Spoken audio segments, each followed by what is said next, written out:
Hello everyone, welcome back to my channel presented by Samir Shakir specifically for physical education. आज ये मेरा kicking off the ball देख करके तो आप समझ ही गए होंगे कि हमारा टॉपिक आने वाला क्या है. Yes, you are right, that is soccer or called as football. तो भाई जिस तरह की ये बॉल आप देख रहे हैं, इस बॉल से जो गेम खेला जाता है दैट इज सॉकर और उसके बारे में हम लोग शुरू करने वाले हैं.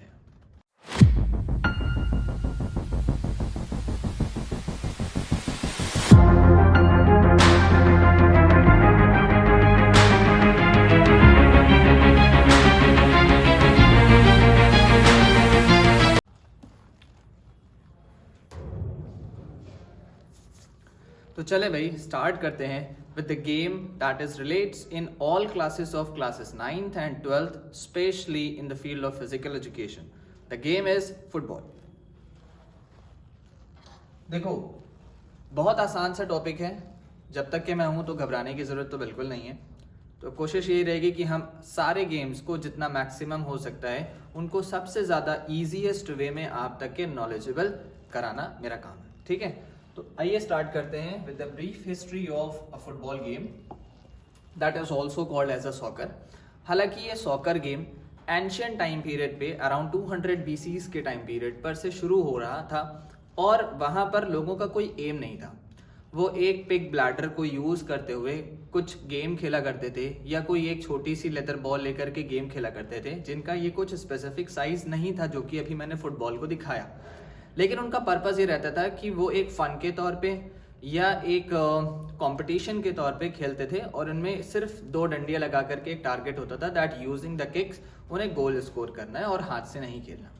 तो ये एंशिएंट टाइम पीरियड से जो गेम इंट्रोड्यूस हुआ ये आज 1600 AD तक के चलता चला आया. कहीं कहीं पर इसको रोका भी गया कुछ जगहों के किंग के जरिए और कुछ जगहों पर इसको बढ़ावा भी दिया गया. धीरे धीरे करके इसका मॉडर्नाइजेशन आया, मिडीवल पीरियड आया और फिर ये आज के टाइम पीरियड पे एक वर्ल्ड्स मोस्ट पॉपुलर गेम बन चुका है. तो this soccer is now a day world's most popular game जिसमें स्पेक्टेटर्स भी ज़्यादा होते हैं और खेलने वालों की तादाद भी ज़्यादा होती है. तो this is the journey from ancient ritualistic games to highly organised $1 billion global phenomena. हालांकि 19th सेंचुरी में इसका बहुत अच्छी तरीके से इन्हांसमेंट हुआ, मॉडर्नाइजेशन हुआ, जो कि आज के टाइम पीरियड पे फुटबॉल गेम आप लोग देखते हैं. तो बेसिकली जो फुटबॉल एसोसिएशन है that is football association was founded in England in 1863 and before football developed a popular recognized team it was a rough game between the two villages that is for the purpose of kicking. कि उनका कोई common goal नहीं हुआ करता था, common purpose नहीं होता था, बस एक एंजॉयमेंट के लिए या एक कंपटीशन स्लो कंपटीशन के लिए वो गेम को खेला करते थे. फिर धीरे धीरे इसमें कुछ चेंजमेंट आने लगे. इनकी कुछ एक और एंशिएंट बॉल के बारे में मैं आपको बताऊं तो कुछ इस तरीके की बॉल होती थी जो एक लेदर बॉल पे है जो बहुत ही एंशिएंट टाइम पीरियड पे यूज होती थी. सबसे पहली बॉल, फर्स्ट बॉल. तो ये जो बॉल है ये आज के टाइम पीरियड पर स्कॉटलैंड के एक स्मिथ म्यूजियम में रखी हुई है. आप गूगल पे भी सर्च कर सकते हैं that what type of a leather ball was used earlier to play in the villages as a soccer game और एज अ फुटबॉल गेम. ठीक है, फिर आते हैं that is from the ancient time period to the medieval time period और to the modern time period. अब कुछ बात यहाँ भी करते हैं दैट इज एंशिएंट ओरिजिन, जो मैंने पहले भी बताया, starting from the 200 BCs right तो 1600 AD. इसमें स्पेशली कुछ खास चीज नहीं थी, लेकिन ये चाइना से धीरे धीरे करके शुरू हुआ. फिर ये पहुंचा ग्रीस में, रोम में, जहाँ पर कुछ एक मिलिट्री ट्रेनिंग से रिलेटेड कुछ एक इनका वर्जन था.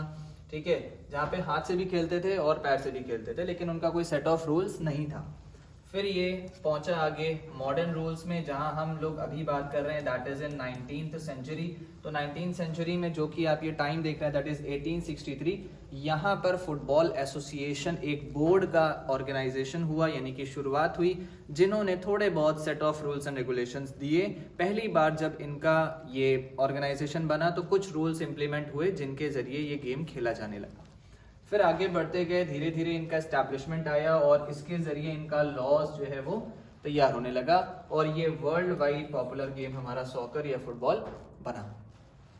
आगे बढ़ते हैं कि इसमें प्रोफेशनलिज्म और कब आया स्पेसिफिक। तो जो पहली लीग स्टार्ट हुई वो 1888 में स्टार्ट हुई,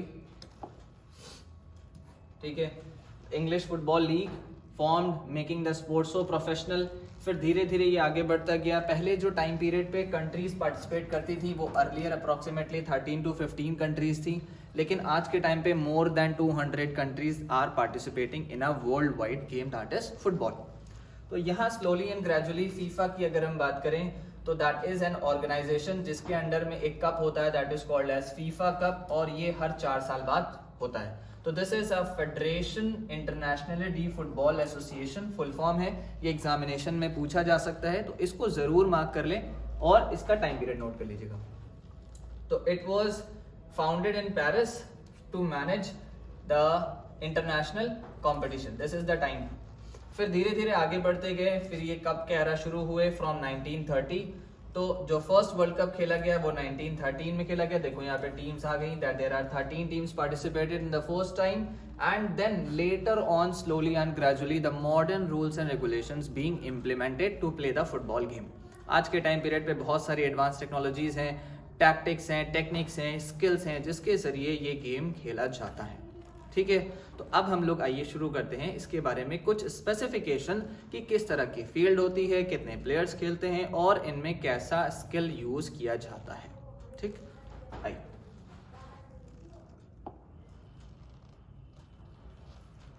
कुछ इस तरीके की एक रेक्टेंगुलर फील्ड होती है, जो ये फील्ड कहीं कहीं पर नेचुरल ग्रासेस पर भी होती है, कहीं कहीं पर ये आर्टिफिशियल ग्रासेस पर भी होती है, और एक मॉडर्न गेम इस फील्ड रेक्टेंगुलर फील्ड पर खेला जाता है।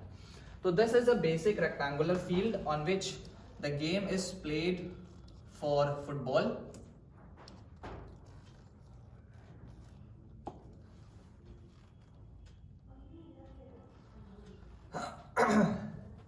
Beginning with this rectangular field, it is having a various dimension. This is of 90 to 120 meter, और इसमें आप क्या लिख सकते हैं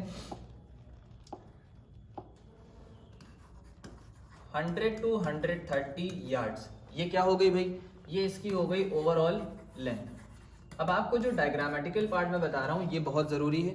कुछ टेक्स्ट बुक में इनकम्प्लीट डायग्राम बना होगा, स्पेशली जो सरस्वती पब्लिकेशन बुक है उसमें इनकम्प्लीट डायग्राम है, चाहे आप किसी भी क्लासेस का पढ़ रहे हो 9th 10th 11th 12th, अभी तक के उसमें मेनली कंप्लीशन नहीं आया है, तो हम उसको पूरी तरीके से बता रहे हैं, ठीक है। नोट करते चलिएगा, आपको याद भी होता जाएगा और प्रिपेयर भी हो जाएगा। तो पहली तो हमारी लेंथ हो गई, फिर इसके बाद ब्रेड्थ हो गई that is written 45 to 90 metre, और अगर हम इसको यार्ड्स में याद करते हैं तो this will be 50 to 100 yards, 50 से 100 यार्ड के बीच में।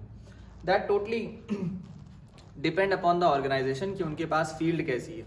हालांकि ये इंटरनेशनल रूल है, लेकिन कहीं डोमेस्टिक फुटबॉल हो रहा है, स्टेट लेवल हो रहा है, नेशनल लेवल हो रहा है, स्कूल लेवल हो रहा है, रीजनल लेवल हो रहा है, तो जिनके पास जैसी अवेलेबिलिटी है ग्राउंड की ये उस हिसाब से सेट कर सकते हैं लेंथ और ब्रेड्थ को, ठीक है।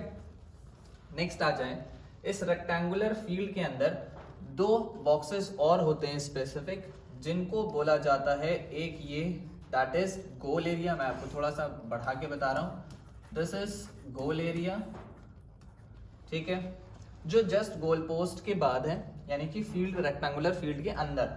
और इसके बाद एक और एरिया होता है, this is called as penalty area.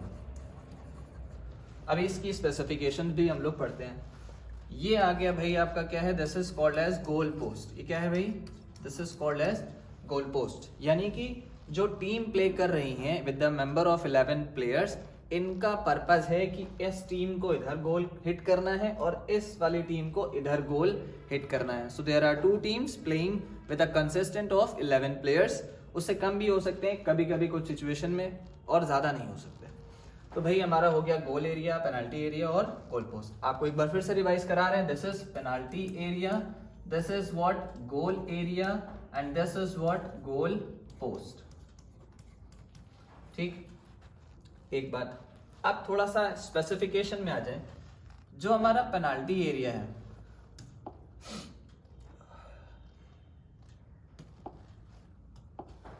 ये जो हमारा पेनाल्टी एरिया है, it is a rectangular box which is of total of how much 44 yards.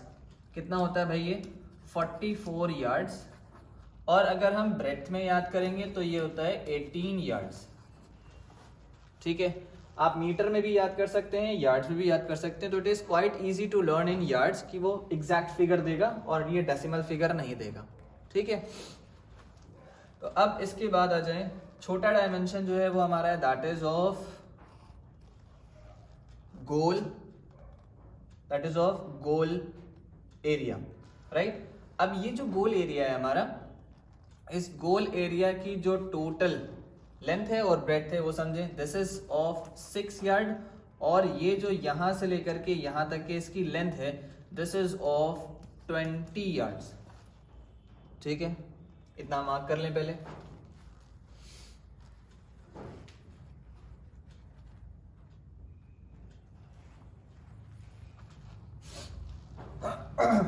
इतना हो गया भाई।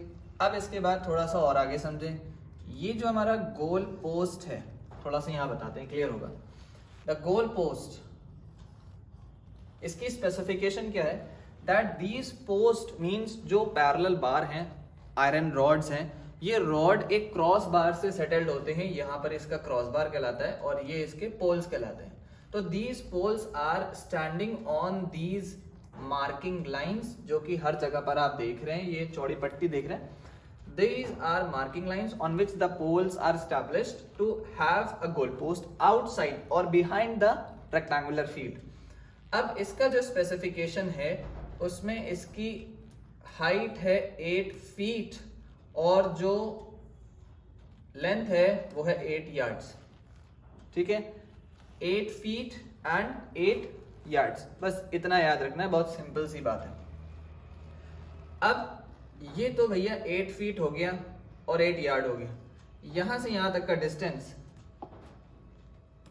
थोड़ा सा बहुत आराम से समझेंगे, कोई जल्दी मत करिएगा और मार्क करते चलिएगा। The distance from the goal post to the line of goal area, ये हमारा है 6 यार्ड। क्लियर, यानी कि यहां से यहां तक भी कितना होगा 6 यार्ड। ठीक, देन इसके बाद अगर हम थोड़ा सा और आगे बढ़ जाएं, फ्रॉम दिस पॉइंट जहां गोल एरिया एंड हुआ है वहां से लेकर के पेनाल्टी एरिया की लाइन तक के, दिस इज ऑफ 12 यार्ड्स। कितना हो गया 12। वहीं यहां से अगर हम आगे देखें एक इंटरनेशनल रूल के हिसाब से, this is also of 12 yards. तो ये हो गया हमारा 12, फिर 6, फिर 8, फिर 6 और 12, टोटल अगर आप करेंगे तो आएगा 44 यार्ड्स, यानी कि यहां से लेकर के यहां तक की length, the length of the penalty area. इतनी बात क्लियर है। कहीं कहीं पर बुक्स में कुछ ये 44 यार्ड जो है ये डी के अंदर लिख देते हैं, हालांकि थोड़ा बच्चा कंफ्यूज है, बट इजीएस्ट वे में बता रहा हूं कि this is overall length of the penalty area. I hope it is clear this much. ठीक है, ये बात हो गई। अब इसी में हम आ जाए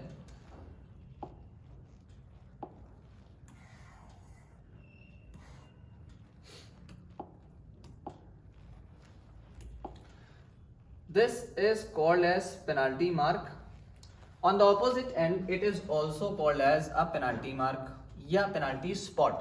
So what it is called? It is called as penalty mark or called as penalty spot. इसका रोल क्या है जब हम पेनाल्टी शूट्स में डिस्कस करेंगे तो वहां पे डिटेल में बताएंगे कि यहां से शूट्स कैसे गोल पोस्ट में और कब ली जाती है। इसके आगे पेनाल्टी एरिया के आगे आपको एक सर्कल दिख रहा है, this is called as a semi circle.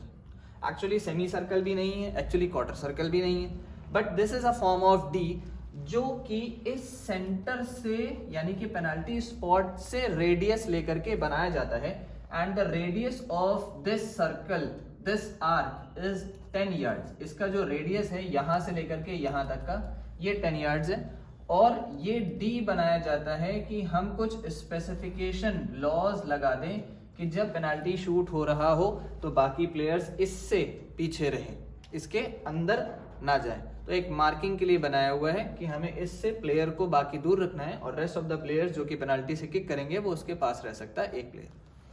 अब यहां से यहां तक का distance, that means from the penalty spot to the goal line, ये लाइन जो दिख रही है आपको, ये कौन सी लाइन है, goal line, this is of 12 yards total. फिर से समझे, पेनाल्टी स्पॉट से डी का मार्क 10 yards, पेनाल्टी स्पॉट से गोल लाइन का मार्क 12 yards। क्लियर? अब आ जाए थोड़ा सा लाइन के बारे में डिस्कस कर लें। This line is called as touch line और कॉल्ड एज साइड लाइन। जो लोग भाई फुटबॉलर हैं, बहुत अच्छा गेम खेलते हैं, ऑलरेडी उनको कुछ कुछ बातें पता होंगी, लेकिन स्पेसिफिकली जो फीमेल्स हैं, जो गर्ल्स हैं, जो इतना गेम में इन्वॉल्व नहीं रहती, उनके लिए बहुत इजी सा क्लासिफिकेशन है। इसको बहुत अच्छे से मार्क करें और थोड़ा टाइम ले लेकर ही मार्क करें। हो सकता है आपको पूरा एक बार में ना समझ में आ रहा हो, तो ब्रेक इट, ठीक है, थोड़ा मार्क करो, फिर थोड़ा वीडियो आगे बढ़ा करके इसकी डिटेल्स देखो, फिर वापस आना भाई इसी पोर्शन को समझना, और वीडियो को लास्ट तक के जरूर देखना, क्योंकि इसमें मैं पूरी डिटेल सारे स्पेसिफिकेशंस की अलग अलग लाइंस के हिसाब से भी बताऊंगा। ठीक, अब ये हो गई भाई साइड लाइन, टच लाइन। यहां भी सेम वही है, टच लाइन और side line. On the side, this is जो ब्रेथ है हमारी, this breadth is of called as goal line, इसको हम लोग गोल लाइन पढ़ते हैं। ठीक, इतनी बातें हो गई। ये जो हमारी सेंटर लाइन है, इसको आप सेंटर लाइन भी कह सकते हैं या कह सकते हैं हाफ वे लाइन, जिससे कि दो टीम का सेक्शन डिवाइड होता है। क्लियर? यहां पर आप एक स्पॉट देख रहे हैं, this spot is called as centre mark और सेंटर स्पॉट या किक ऑफ स्पॉट, यानी कि यहां से गेम स्टार्ट होगा। This is called as centre circle, जो कि हमारा एक कंप्लीट रेडियस के थ्रू बनता है, and this radius is of 9.15 metre, या अगर हम इसको इजीएस्ट वे में याद रखें तो इसका जो रेडियस है वो 10 yards है, यानी कि यहां से यहां तक का जो डिस्टेंस है, this is called as radius, वो कितना है भाई, 10 yards है। ठीक है, इतनी चीजें पहले मार्क कर लें, फिर मैं और इसके बारे में बताऊं, वरना बहुत ज्यादा खिचड़ी बन जाएगी। तो आजकल माहौल भी है खिचड़ी वाला, जल्दी खिचड़ी आने वाली है, तो एंजॉय करें, खुद भी खाएं, दूसरों को भी खिलाएं। फिलहाल इस खिचड़ी को थोड़ा सा साफ करेंगे और उसके बाद हम आपके बाकी की डिटेल बताएंगे। जल्दी से स्क्रीनशॉट ले लें इसका।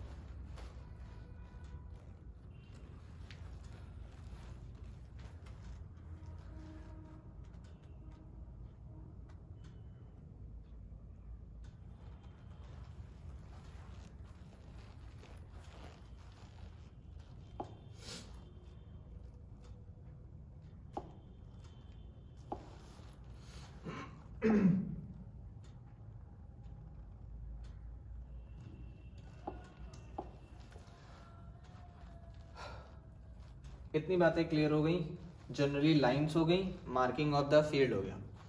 अब जो मोस्टली बुक्स में कमी होती है, वो कमी किसकी है, वो कमी है कॉर्नर आर्क की, जो मोस्टली बुक्स में नहीं बना होता। तो मैं आपको बता दे रहा हूं, this is a corner arc, this is also a corner arc, here also and here also, और इसके बाहर जो है वो भाई फ्लैग्स लगे होते हैं। ठीक है, these are called as a corner flags. ठीक है, फ्लैग का भी स्पेसिफिकेशन है, कॉर्नर आर्क का भी। अब ये समझें कि भाई हमारा जो ये कॉर्नर आर्क है, इसका डिस्टेंस कितना होगा। This corner arc is also called as quarter circle. Examination में कभी आपसे पूछा जा सकता है, define quarter circle and mention its specification या डायमेंशन। तो जो क्वार्टर सर्कल होता है वो 1 yard का, कुछ लोग लिखते हैं, कुछ बुक्स में लिखा होता है, या कुछ लोग लिखते हैं 1 मीटर। आप दोनों में से कुछ भी लिख दोगे चलेगा, because 1 yard is very close to 1 metre. अगर आपसे कोई पूछे भाई 1 yard में कितना होता है, तो ये जो मैथमेटिक्स वाले बच्चे हैं जल्दी बता लेंगे, that 0.912 metre is equals to 1 yard। हालांकि बहुत क्लोज है 1 मीटर के, तो जनरली कुछ लोग 1 yard लिख लेते हैं और 1 मीटर लिख लेते हैं। ठीक है, इतना हो गया भाई हमारा क्वार्टर सर्कल का रेडियस, ये ठीक है, यहां से यहां तक का डिस्टेंस 1 yard का, चारों तरफ होना कंपलसरी है। फिर इसके बाद आते हैं, दिस इज फ्लैग पोस्ट। ये जो आप फ्लैग पोस्ट देख रहे हो, ये स्पेसिफाई करते हैं कि ये हमारी कॉर्नर बाउंड्री लाइन है, और इसके बाहर जाकर के आपको नहीं खेलना है। ये इसलिए बना है ताकि जो हमारे ऑफिशियल्स हैं वो ये क्लियरली जज कर सकें that whether the ball is passed out from the side line और फ्रॉम द गोल लाइन, कि कोई बॉल इस लाइन से बाहर गई है या कोई बॉल इस लाइन से बाहर गई है। तो इसको जज करना, एनालाइज करने का काम जो है वो किसका है बेटा?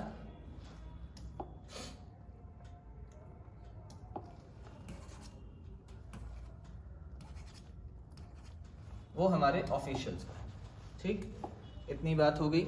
अब फ्लैग पोस्ट की कुछ स्पेसिफिकेशन समझ लें कि ये फ्लैग पोस्ट क्यों होते हैं, कैसे होते हैं। तो this flag post is of height which is not less than 5 feet, जिनको 5 फीट से कम नहीं रखना है, राइट? सॉरी, 5 फीट से ज्यादा नहीं रखना, नॉट मोर देन 5 फीट। और इसके अलावा ये फ्लेक्सिबल होने चाहिए। Flexible means what? that it is having a bottom spring which is inserted inside the ground so that it can be little bit flex, कि किसी प्लेयर को बॉल स्नैच करते टाइम कहीं पर भी इंजरी ना हो। ठीक है, सेकेंड क्वालिटी। थर्ड जो कि बहुत इंपॉर्टेंट है वो ये है that it should be non pointed. ये नॉन पॉइंटेड होना चाहिए, यानी कि जो इसका जो टॉप है वो नॉन पॉइंटेड हो। क्यों? जब ये खेलें, बॉल स्नैच करें, कुछ लड़ते भिड़ते आगे जाएंगे तो उनको उस फ्लैग के टॉप की वजह से कोई इंजरी ना हो। This is why these 3 qualities should be there in a flag post. Clear हो रहा है भाई? आई होप इजी लग रहा होगा, मजा आ रहा होगा समझने में। खास करके जो बच्चे जो गेम से बहुत भागते हैं, दूर रहते हैं, स्पेशली लड़कियां, उनके समझने के लिए बहुत जरूरी है। Please mark it, please underline it. और डेफिनेटली इससे रिलेटेड बोर्ड एग्जामिनेशन में 200% में गारंटी दे रहा हूँ कुछ ना कुछ जरूर आएगा। या तो फुटबॉल स्पेसिफिकेशन का आएगा, या तो डायग्रामेटिकल आएगा, या तो गोल पोस्ट से रिलेटेड आएगा, या उसके डायमेंशंस आपको लिखने के लिए भी बोल सकता है। ठीक है, आई होप कि मोस्टली सारी चीजें हो गई हैं, कुछ छूट नहीं रहा है। ठीक, this much is over, you can take a screenshot of it. इसके अलावा मैं एक डायग्राम और शेयर कर रहा हूं, उसको समझ लें। इसमें भी पूरी डिटेल लिख दी गई है, आप इसका भी स्क्रीनशॉट ले सकते हैं। इन चीजों को भी यूज करके आप एग्जामिनेशन में लिख सकते हैं, तो आपका पार्ट डायग्रामेटिकल और डायमेंशंस स्पेसिफिकेशंस का कंप्लीट हो जाएगा। बहुत ईजी है। ठीक, ले लें स्क्रीनशॉट जल्दी इसका।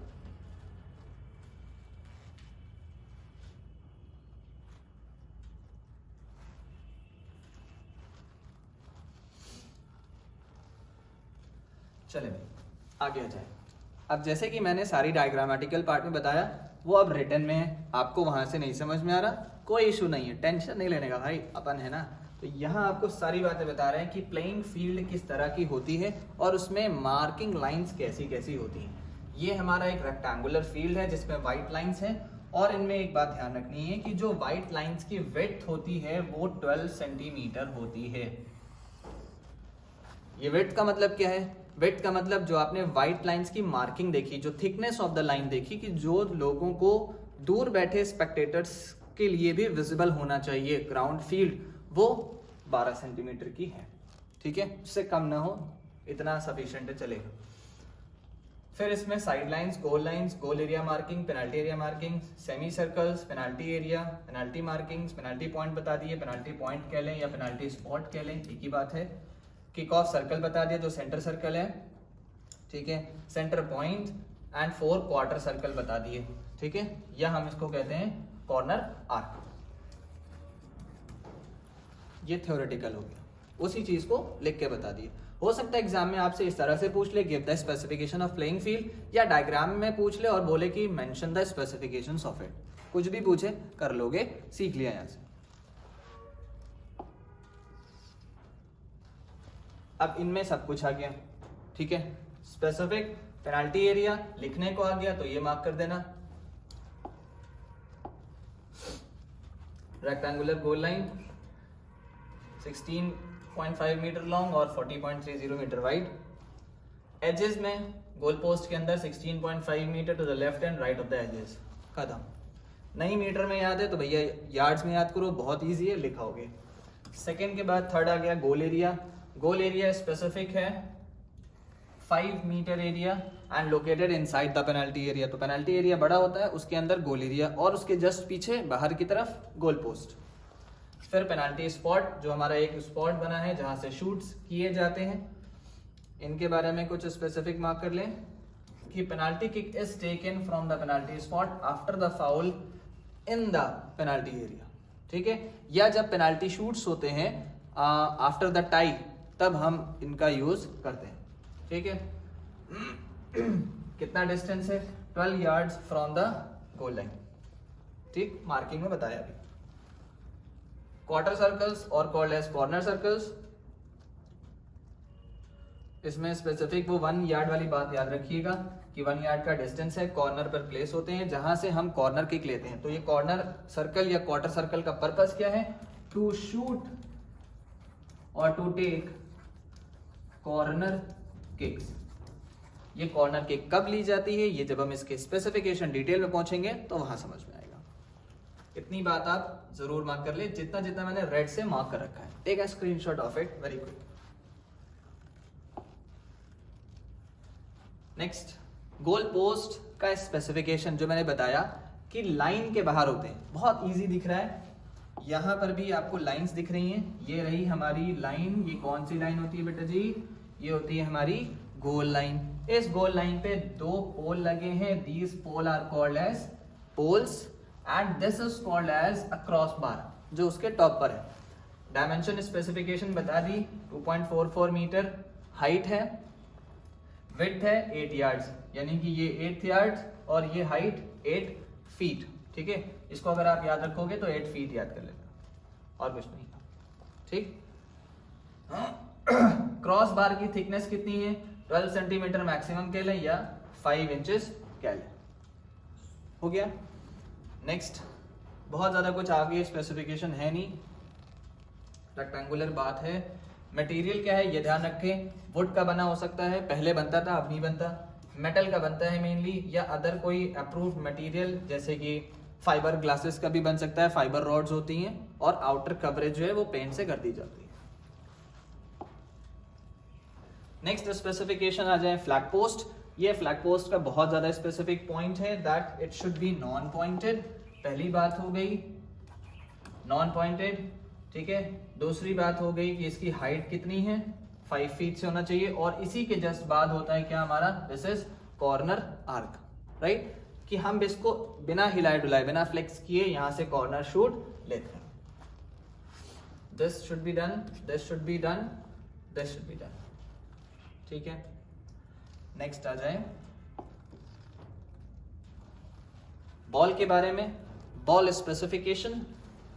अब थोड़ा सा नया पार्ट है बॉल के लिए, वो आपको बहुत अच्छे से समझना है, और एग्जामिनेशन में इससे रिलेटेड कुछ ना कुछ पार्ट आ सकता है।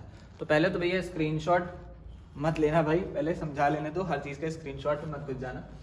तो for senior and professional player ball का साइज कितना है? Size number 5। शेप कैसा है? दैट इज स्फेरिकल, बिल्कुल सर्कल नहीं होता है, उसको सर्कल नहीं बोलते, स्फेरिकल बोलते हैं। 3D बॉल है। साइज में इजीली याद करने के लिए आप याद करोगे 27 to 28 इंचेस। थोड़ा सा टिपिकल बनाना है, या अगर सेंटीमीटर में याद करना चाहो तो 68 to 70 में कर सकते हो। एग्जामिनेशन में कोई ऐसा बाउंडेशन नहीं है कि आप किस यूनिट में लिख रहे हो, इसको आप मीटर में भी लिख सकते हो, डेसिमल को कन्वर्ट कर दोगे तो उसके हिसाब से मीटर में आंसर हो गया। लेकिन छोटी यूनिट याद रखोगे बेटा तो बहुत ईजी है। तो अगर मैं आपको बताऊं that this spherical ball having a specification of the circumference, circumference का मतलब हुआ जो बाहर से लेकर के बाहर तक का डिस्टेंस है, ये पूरा सेंट्रल पॉइंट से, दिस इज सर्कमफ्रेंस, और ये कितना है 27 to 28 इंचेस। फिर आते हैं इसके कुछ वेट की बात करते हैं कि भाई कितना भारी होना चाहिए। The weight should be 410 to 450 grams की रेंज है। अगर आउंसेस में लिखोगे तो 14 to 16 आउंसेस लिख देना। OZ refers what? OZ refers ounces, ठीक है। नेक्स्ट, इसका एयर प्रेशर कितना होना चाहिए? एयर प्रेशर है 600 to 1100 ग्राम पर सेंटीमीटर स्क्वायर, या छोटी यूनिट में याद रखोगे तो 0.6 to 1.1 एटमॉस्फेरिक प्रेशर। ये चीजें स्पेसिफिक थी। अब इनका क्या क्वालिटी होना चाहिए या मटेरियल होना चाहिए उसके बारे में समझते हैं। That material is of leather, mainly leather ही होता है। सुटेबल मटेरियल में सिंथेटिक आता है जो सस्ती बॉल मिलती है, लेकिन जो प्रोफेशनल है वो लेदर यूज किया जाता है। एंड वाटर रेजिस्टेंट, क्यों? क्योंकि ये जो मैचेस होते हैं मेनली कभी कभी रेनी टाइम पीरियड पे भी होते हैं, बहुत ज़्यादा कोल्ड टेम्परेचर्स में भी होते हैं, तो ड्यू रहती है, तो गीला होने से ख़राब नहीं होता। इसकी स्पेसिफिकेशन इसमें लिखी हुई भी है, तो मार्क कर लें। अब ले लो स्क्रीनशॉट।